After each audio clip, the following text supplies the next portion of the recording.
Hey everyone, and welcome to this explainer on the Focus Postpartum Assessment. I want you to think of this as a high-stakes detective mission. When we, as nurses, walk into that postpartum room, we have a very specific, absolutely crucial job. We've got to separate the totally normal, expected healing process from life-threatening emergencies. The postpartum period is just this time of massive physiological change. And honestly, our assessment is the frontline defense for our patients. So here's the million-dollar question. How do you actually catch a postpartum emergency before it spirals? Well, missing a really subtle clue, like a slowly creeping heart rate or a fundus that's just a little bit boggy, can lead straight into a massive postpartum hemorrhage or shock. Normal postpartum findings should always trend towards stability. So if you see bleeding picking up, pain getting worse, or those vital signs shifting, no way can you just dismiss that as routine. We have to spot those cues early. Okay, here's our game plan for today. We're going to start with the vital baseline, then move head to toe using the BUBLE framework, hitting the upper body, lower body, and checking for DVTs and emotional safety. Then we'll wrap up with a huge NCLEX alert on the 4 T's of hemorrhage. Let's dive right in. Section 1, the vital baseline. Before we even lay a hand on the patient, we need to look at the numbers. Think of vital signs as your patient's early warning system. Blood pressure dropping? We need to be thinking hemorrhage. Spiking up? Consider preeclampsia. But listen, what I really want to hammer home here is the heart rate. Tachycardia is very often your first early sign of hemorrhage or hypovolemic shock. Please never brush off a high heart rate or a temp over 38 degrees Celsius, that's 100.4 Fahrenheit, after the first 24 hours as just, oh, they're just tired from birth. Nope. These are major red flags that demand you look closer. All right, moving to Section 2. Let's start our physical detective work with the upper body using BBBHB. You've probably seen the classic mnemonic, bubbalo. But to keep things aligned with current evidence-based practice, we're actually updating those last 2 letters to H and E. So H for homins, though we really just focus on the legs now as we'll talk about, and E for emotions. It gives us that exact same head-to-toe flow, but keeps us totally up to date. Let's break the letters down. Starting right at the top, B is for breasts. We're feeling for softness, checking for engorgement, and if the patient is nursing, we're observing the baby's latch. But as detectives, what are we really hunting for? Red flags. Unilateral redness, a hard, super tender area, especially if they've got a fever or feel flu-like, that points straight to mastitis. That's an infection, and it means they're going to need antibiotics and frequent emptying of the breast. Next is U, for uterus, specifically checking that fundus. Honestly, this is arguably the MVP of your entire assessment. What do we expect? A nice, firm, midline uterus that drops down about 1 centimeter per day. But the abnormal finding? A boggy, soft, or spongy uterus. That means uterine atony, and it is incredibly dangerous.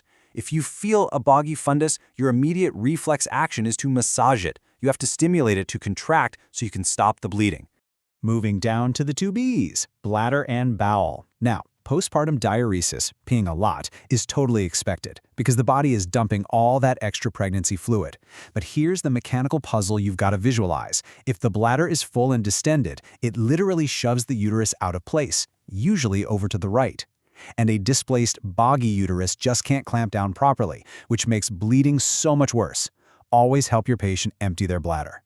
As for the bowel, constipation is super common, but if there's zero bowel function combined with severe uncontrolled pain, huge red flag.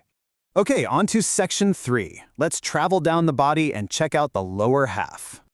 So Lochia, postpartum bleeding, follows a really predictable timeline. Days 1 through 3, we expect Lochia rubra. It's dark red, kind of like a heavy period. Then, days 4 to 10, it shifts to Lochia serosa, which is more pinkish-brown. And finally, from day 10 up to about 6 weeks out, it turns into Lochia alba, which is a white or yellowish discharge. The key here is that it should always move in this specific chronological order, getting lighter and lighter as the days go by. But again, we're on the lookout for trouble. What are the Lochia red flags? You need to drill these into your brain. If your patient saturates a pad in 1 hour or less, that is a flat-out emergency. Same goes for passing massive blood clots, or if the bleeding suddenly goes back to bright red rubra after it had already lightened to serosa.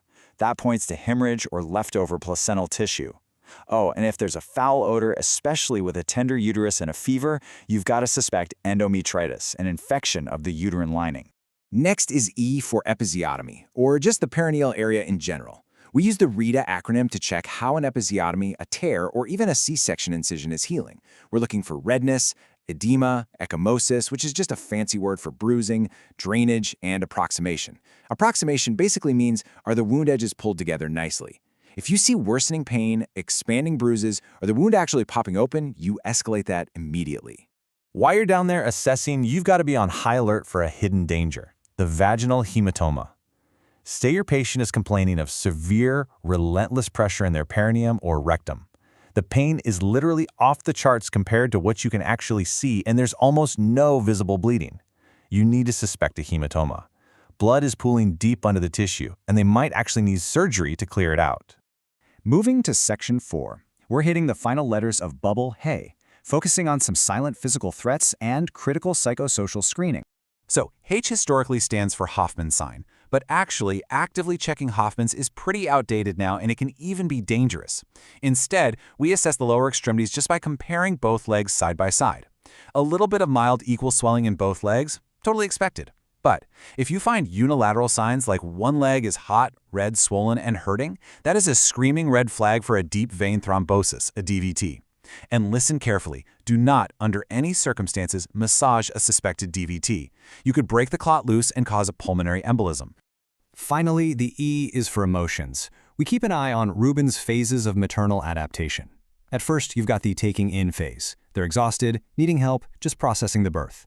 Around day 2, they hit the taking hold phase. They want to learn, but they're pretty anxious.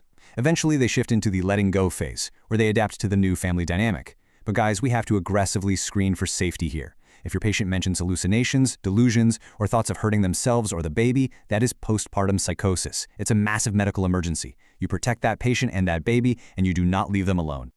All right, Section 5. This is a massive NCLEX alert and just straight-up vital bedside knowledge. We're talking about the 4 T's. When a postpartum hemorrhage happens, which means they've lost over 1,000 milliliters of blood, it almost always comes down to one of these 4 T's. First is tone, meaning uterine atony, where the muscle just gives up. That's a massive 70% of cases. Next is trauma, like a laceration, making up 20%. Then tissue, meaning retained placental fragments, at 10%.